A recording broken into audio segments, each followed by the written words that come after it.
And as well as that, I'm a Russian citizen. So before I start with a brief introduction, I want to say that the format of this webinar, Professor Noam Chomsky is gonna begin with his opening remarks, and then it's gonna be followed by Q&A.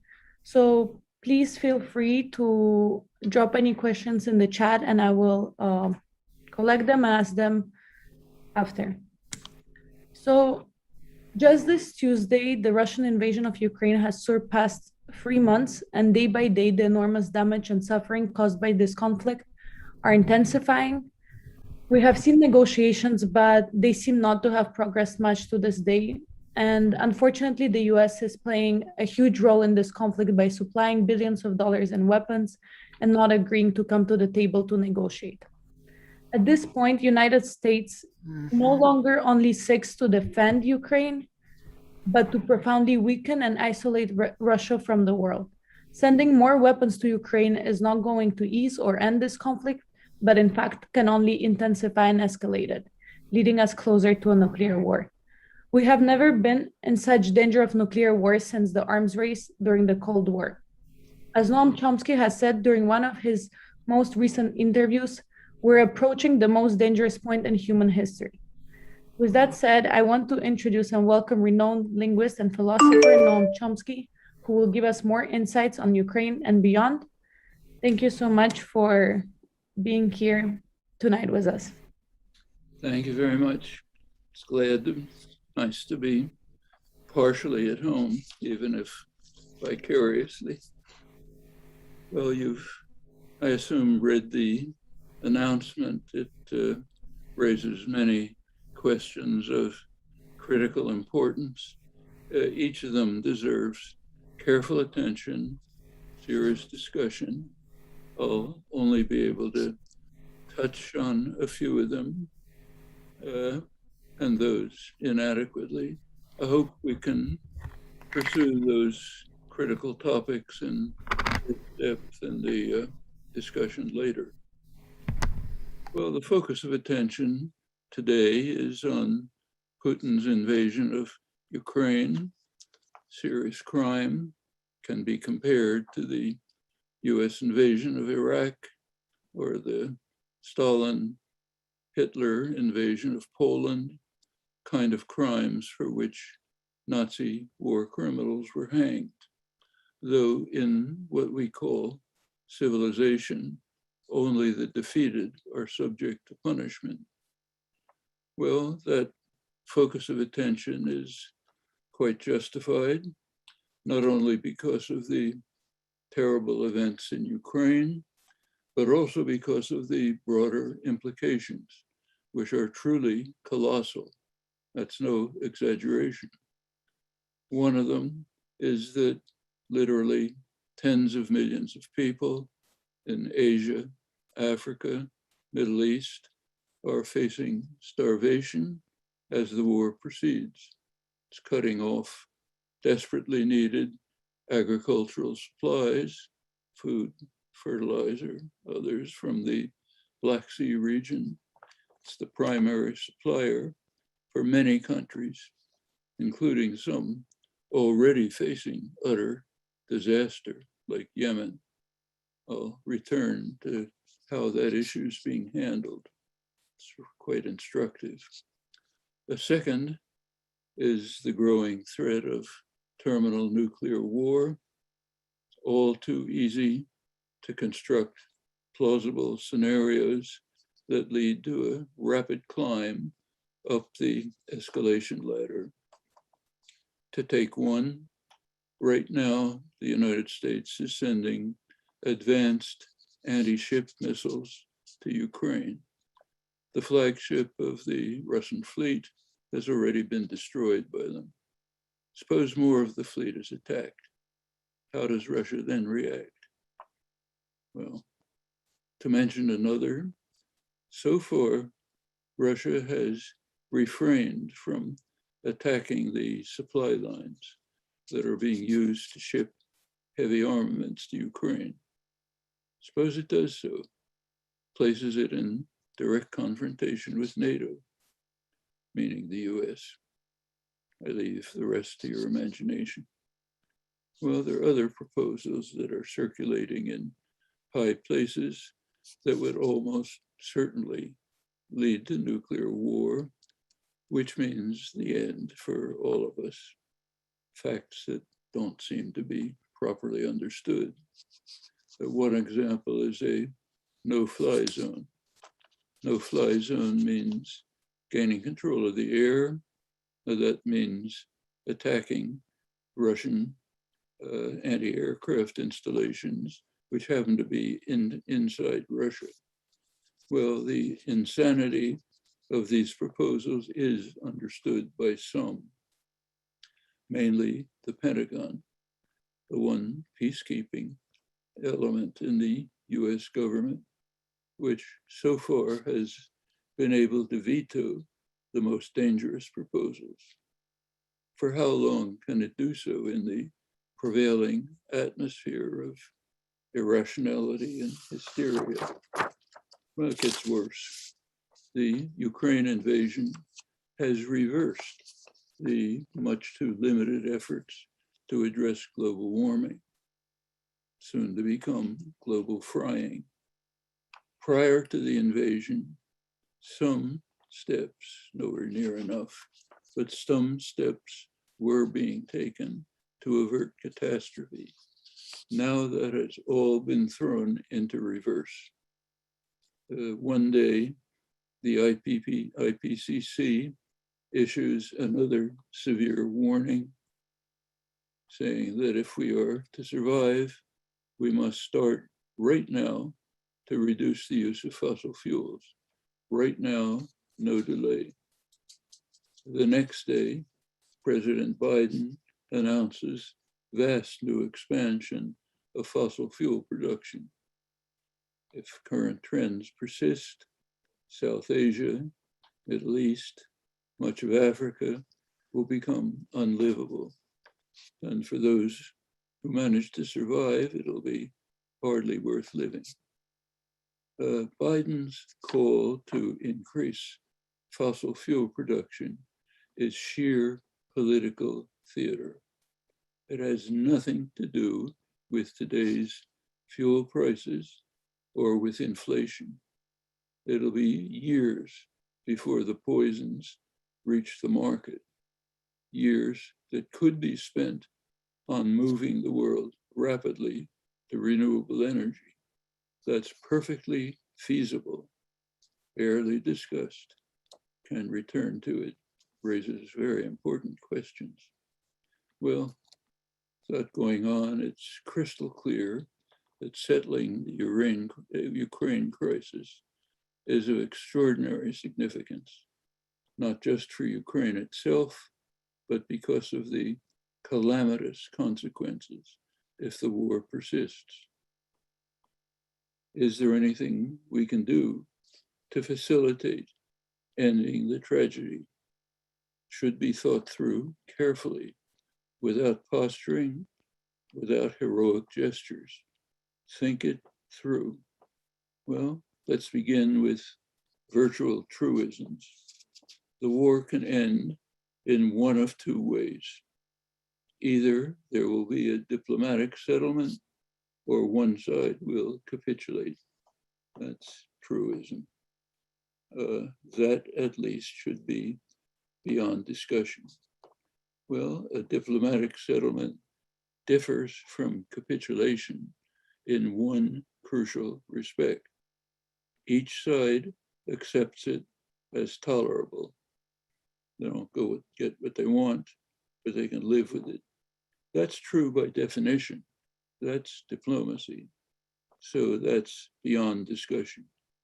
Well, proceeding with truisms, a diplomatic settlement must offer Putin some kind of escape hatch, what's now disdainfully ridiculed as an off-ramp or appeasement by those who wish to prolong the war.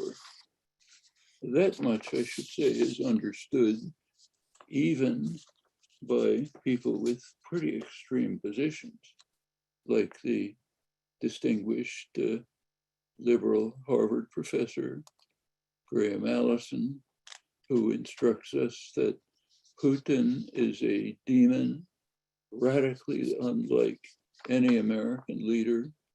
American leaders only make mistakes, but never commit crimes. That's by definition. 5 years ago, Allison, this is long before the invasion of Ukraine, Allison wrote that it is clear that Russia as a whole, not just Putin, is demonic and deserves to be strangled. That's liberal Harvard instructing us.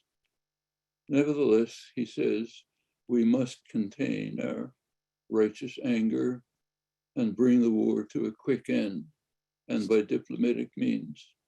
Because, now quoting him, if the demon is forced to choose between losing and escalating the level of violence and destruction, then if he's a rational actor, as he seems to be, he's going to choose the latter, and we'll all be dead.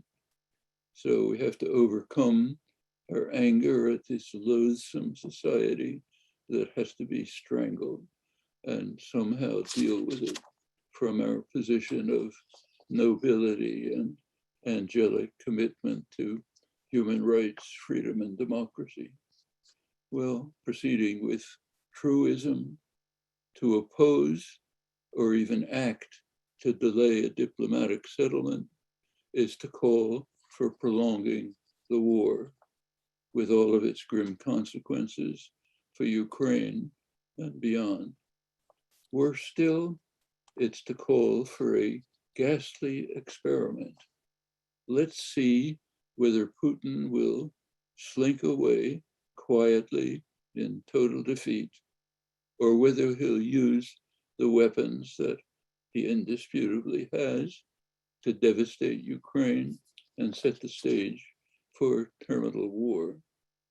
That's the ghastly experiment, which happens to be operative US policy and is supported by a wide range of opinion, always with noble rhetoric about how we must stand up for principle and not permit a crime to go unpunished.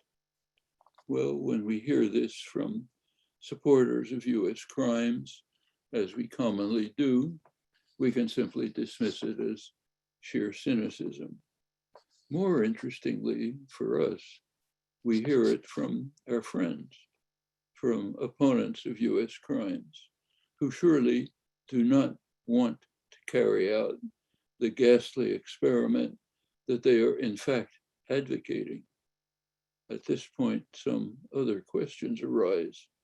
The rising tide of sheer irrationality that is undermining any hope for serious discourse, which is a necessity, not only for Ukraine, but if the human experiment is to persist much longer.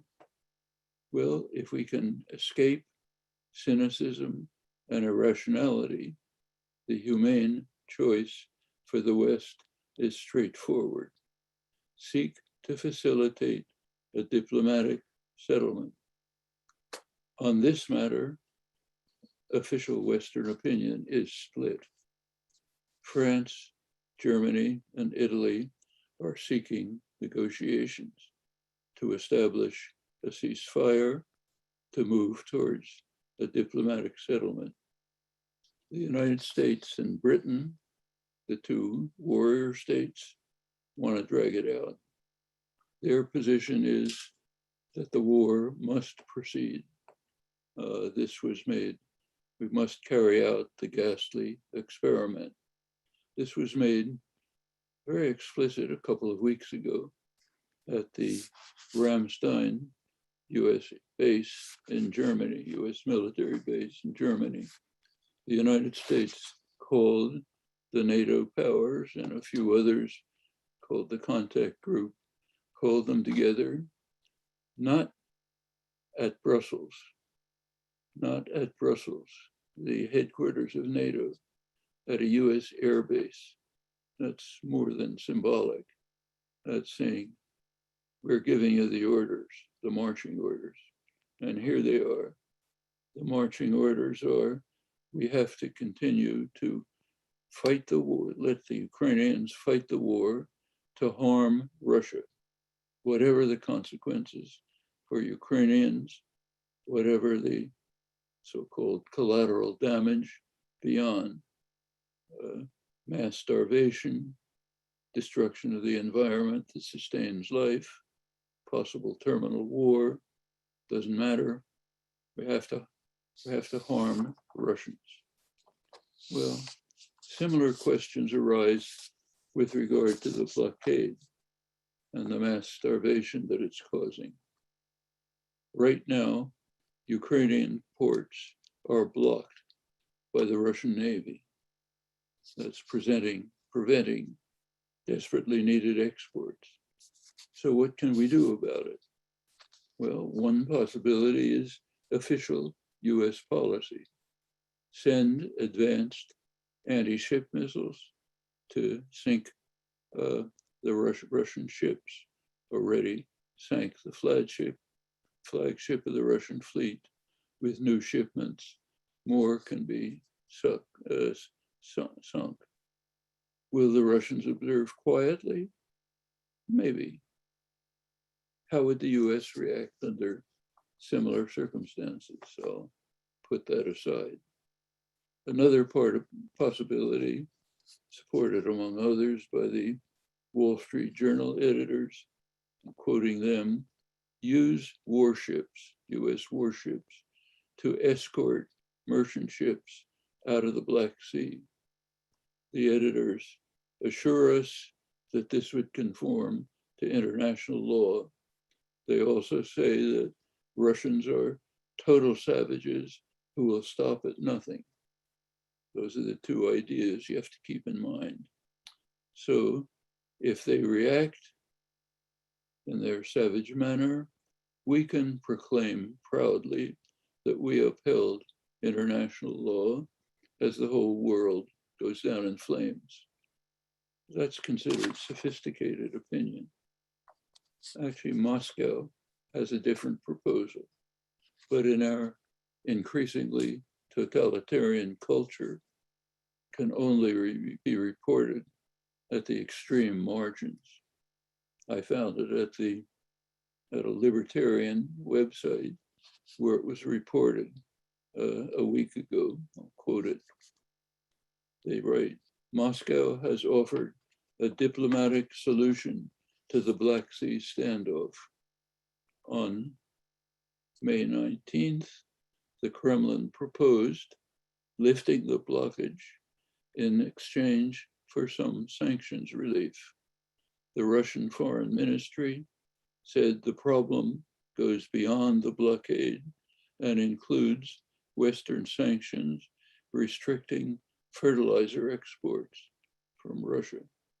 Quote him, you have to not only appeal to the Russian Federation, but also look deeply at the whole complex of reasons that cause the current food crisis. Sanctions interfere with normal free trade, encompassing food products, including wheat, fertilizers, and others. That's the Russian Deputy Foreign Minister. Well, is that worth considering? Worth even reporting? Not in our culture, which automatically reaches for the revolver. Just war, no other option. That's us. This reflexive preference for violence and its very grim consequences have not been overlooked abroad. It's quite common in the global South, which has ample experience of our nobility. But even among allies, like Australia, where the editor of one of the main international affairs journals, Arena, deplores the rigid censorship and intolerance of even mild dissent in US media. Quote him, this means it is almost impossible within mainstream opinion to simultaneously acknowledge Putin's insupportable actions and to forge a path out of the war that does not involve escalation and the further destruction of Ukraine. He could have added that the censorship here is so extreme that Americans are prevented from hearing Russian opinion. RT, other Russian outlets are just closed. You want to find out what Prime Minister Lavrov said about something, good luck. You can find it in the Indian state TV or in Al Jazeera or other Middle East journals. But here, Americans have to be protected. Well, unless we can escape this self-imposed trap, we're likely to march on to annihilation with lots of heroic posturing. It's kind of reminiscent of the days before World War I. It's long enough ago so we can think about that. This time, the consequences are incomparably more severe. Well, I'll finish with some comment on a model that is of great relevance because it's pretty much what is now official policy, what's being pursued by Washington and openly advocated in mainstream opinion. Hillary Clinton, to mention one who was quite explicit about it. We should follow what's called the Afghan model that refers to US practice during the Russian invasion of Ukraine. That model was initiated by President Carter's National Security Advisor, Zbigniew Brzezinski, and pursued very successfully in his judgment.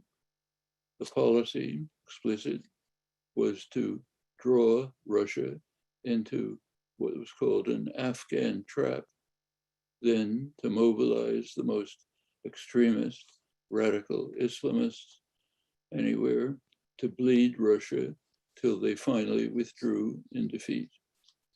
A couple of years later, Brzezinski was asked about the cost to Afghans.